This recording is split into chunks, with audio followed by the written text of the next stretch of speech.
Sean O'Malley has officially responded to Ayman Zahhabi's call-out following UFC Vancouver, where Zahhabi secured a hard-fought split decision victory over Marlon Chito Vera. The moment Zahhabi's win was announced, he wasted no time in using his post-fight interview to call out the bantamweight star Sean O'Malley. Not long after, O'Malley reacted on his X account with a short video clip congratulating Zahhabi, which quickly caught the attention of fans and media. When informed about O'Malley's reaction during his post-fight media interview, Zahhabi appeared confident and optimistic about the potential matchup. "That's good. It seems like we're setting it up. If he didn't want it, he wouldn't have made a video," Zahhabi stated.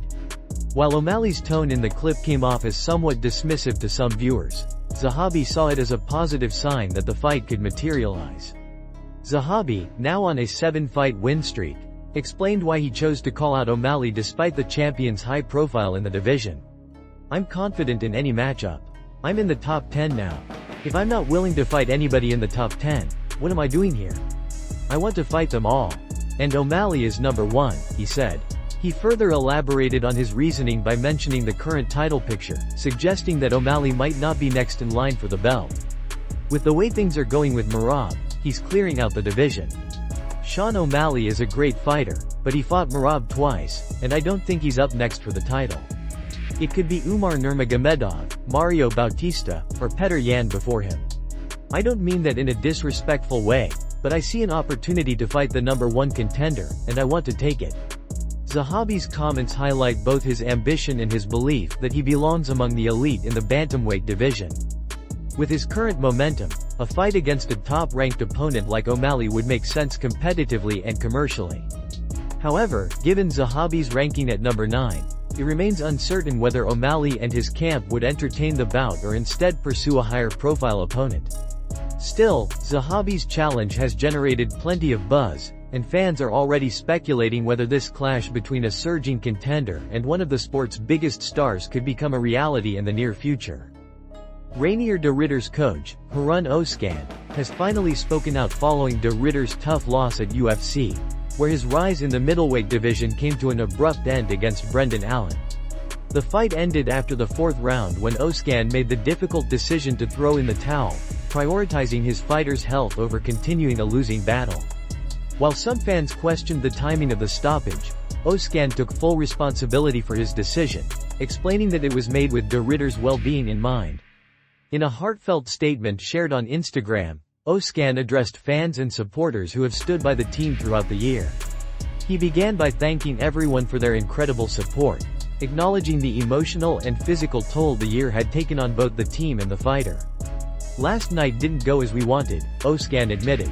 "After a very strong start in the first round, things quickly started to fade, and we couldn't really recover from the shots taken during and after the second round. I made the call to stop the fight after the 4th round. I take full responsibility for that decision, and it was the right call to make for me in the moment." He emphasized that while it was one of the hardest decisions he's had to make as a coach, he knew it was necessary. "My job is not only to coach but also to look out for my fighter's health. I've been with Rainier for nearly his entire career and saw too many warning signs that made me step in. If I hadn't, he would have continued fighting, but I wasn't willing to risk unnecessary damage. We decided to call it a day and go home as healthy as possible. Live to fight another day."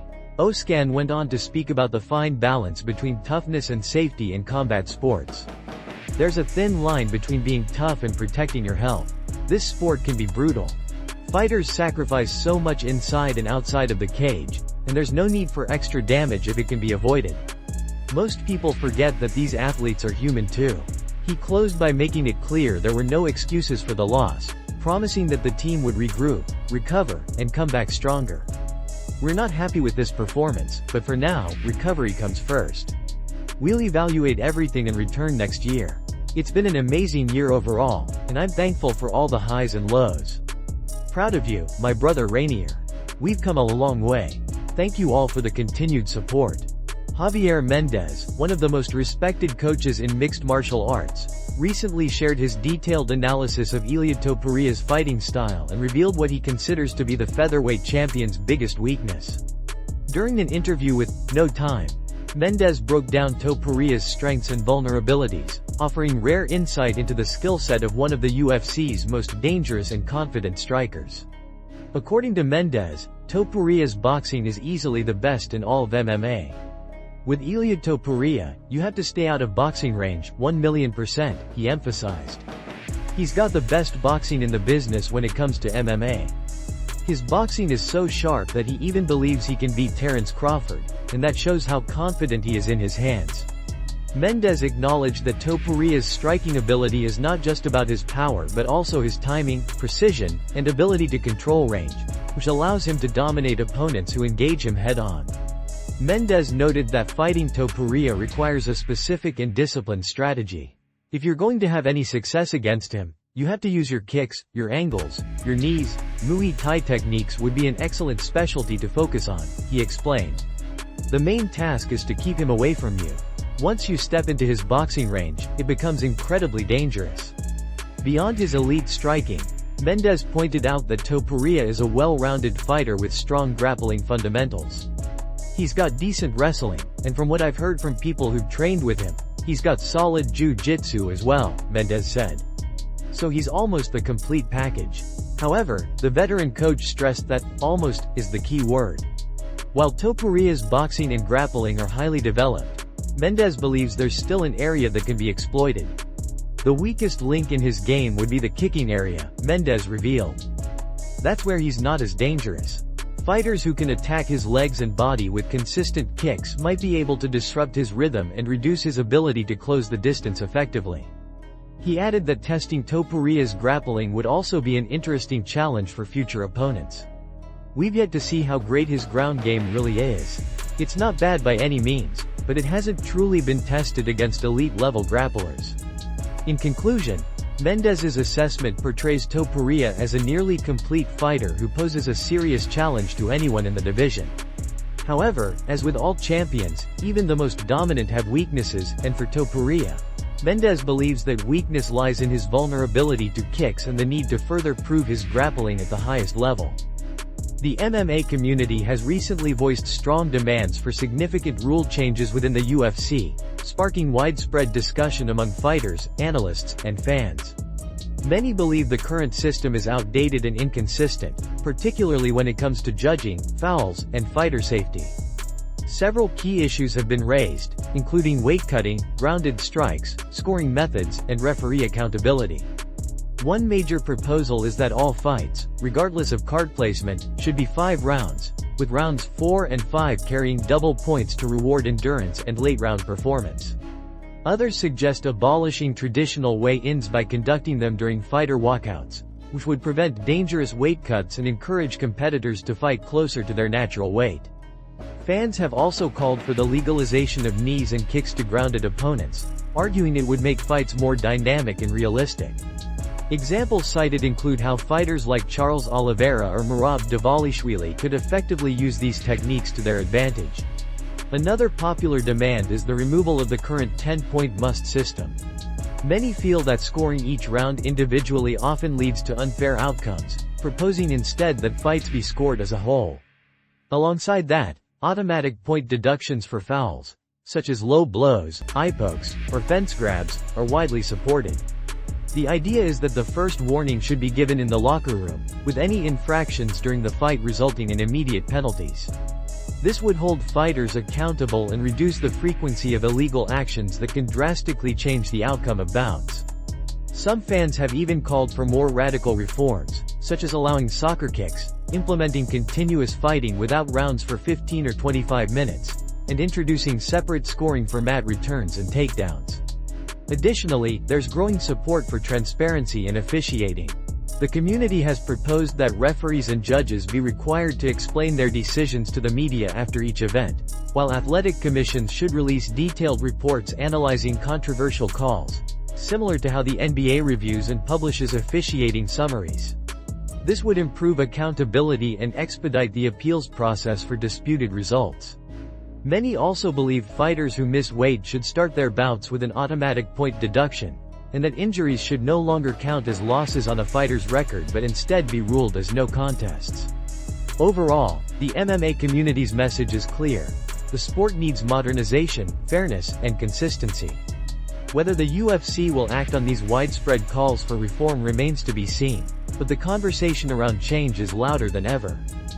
Islam Makhachev is entering UFC 322 with a reputation for being one of the most intelligent and adaptable fighters in the sport, and according to his teammate Umar Nurmagomedov, he has prepared multiple game plans for his upcoming clash with Jack Della Maddalena.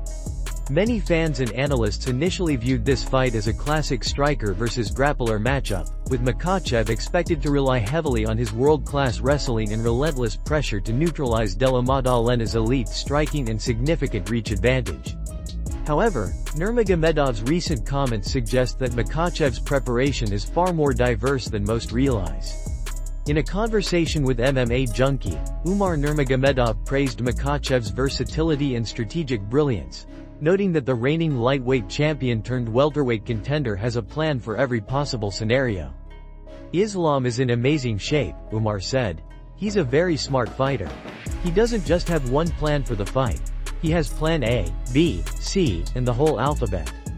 If something doesn't work, he moves to the next one. He's always ready to adjust. That's what makes him so great. He's not only an amazing fighter but also an amazing friend, and I believe he's going to take this belt because he deserves it. This insight highlights a side of Makhachev that often goes unnoticed. While his dominant grappling and top control have been his signature weapons inside the octagon, Makhachev has continued to evolve into a more complete mixed martial artist. Over the years, he has developed impressive striking, timing, and distance management, skills that could prove crucial against a dangerous striker like Della Maddalena. His team at the American Kickboxing Academy, led by Javier Mendez, has worked extensively on striking transitions, footwork, and countering long-range fighters. The move to welterweight also adds an extra layer of intrigue. Makhachev's power and physicality have always been impressive at lightweight, but many fans are curious to see how his strength and endurance translate against naturally bigger opponents. Recent photos of Makhachev in training have fueled discussions about his new physique, with many pointing out how well he seems to have adapted to the higher weight class. In one recent picture, Makhachev was seen meeting with Alistair Overeem, looking noticeably stronger and more defined. As UFC 322 approaches, it's becoming clear that Islam Makhachev's strategy will not rely solely on wrestling. With multiple approaches prepared, he appears ready to adapt to whatever Jack Della Maddalena brings to the cage. Whether it turns into a grappling clinic, a striking battle, or a tactical chess match, Makhachev's ability to adjust could once again be the key to his success as he chases championship glory in a second division.